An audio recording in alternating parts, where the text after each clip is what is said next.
Hello বন্ধুরা, সবাই ভালো আছো? আমার চ্যানেলে সবাইকে স্বাগত। আজ আমি একটি দুর্দান্ত স্বাদের আলু কাবলি বা আলু মশলা রেসিপি নিয়ে চলেছি। তবে কিভাবে আমি রেসিপিটা বানাই আপনারা দেখতে থাকুন।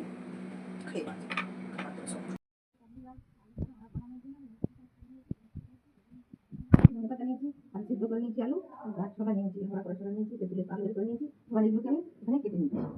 শসা, পেঁয়াজ, টমেটো, ধনেপাতা, কাঁচা লঙ্কা কেটে নিয়েছি, আলুকে ছোটো ছোটো টুকরো করে কেটে নিয়েছি, আর ছোলা মটর সিদ্ধ নিয়েছি। এবার আমি একটা বোলের মধ্যে সমস্ত কিছু মাখিয়ে নিই। বোলের মধ্যে আলু সিদ্ধগুলো দিয়ে দিচ্ছি প্রথমে। এবার এই শসা কুচি এগুলো সমস্ত কিছু আমি একসঙ্গে দিয়ে দিচ্ছি এর মধ্যে। করে ছোলা মটরটাও দিয়ে দিচ্ছি। কিছু আংড়া করে ছোলা ছিল, সেটাও দিয়ে দিলাম। আর এর মধ্যে আমি চাট মশলা নিয়েছি, আর ভাজা মশলা নিয়েছি, আর বিট লবণ নিয়েছি, ওটা দিয়ে দিচ্ছি এর মধ্যে। আর ঝুড়ি বাদাম নিয়েছি, দিয়ে দিচ্ছি। আর একসঙ্গে মিক্সড করে নিচ্ছি। তেঁতুলের পালটা দিয়ে দিচ্ছি, দিয়ে ভালো করে আরও মিশিয়ে নিচ্ছি। এবার উপর থেকে একটু ঝুড়ি বাদাম ছড়িয়ে দিচ্ছি, আর ধনে পাতা কুচি ছড়িয়ে দিচ্ছি। দেখুন একদম আমার আলু কাবলি বা আলু চাট একদম রেডি হয়ে গেছে। উপর থেকে একটু গন্ধরাজ লেবু রস দিয়ে দিচ্ছি।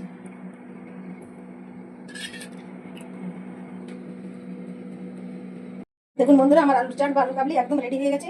যখন ঝিমঝিম বৃষ্টি পড়বে, করছো কিছু খেতে ইচ্ছা করবে, এবার আপনারা অনেক খেতে পারবেন। যদি আমার ভিডিও ভালো লাগে তাহলে চ্যানেলটাকে ফলো করে রেসিপি।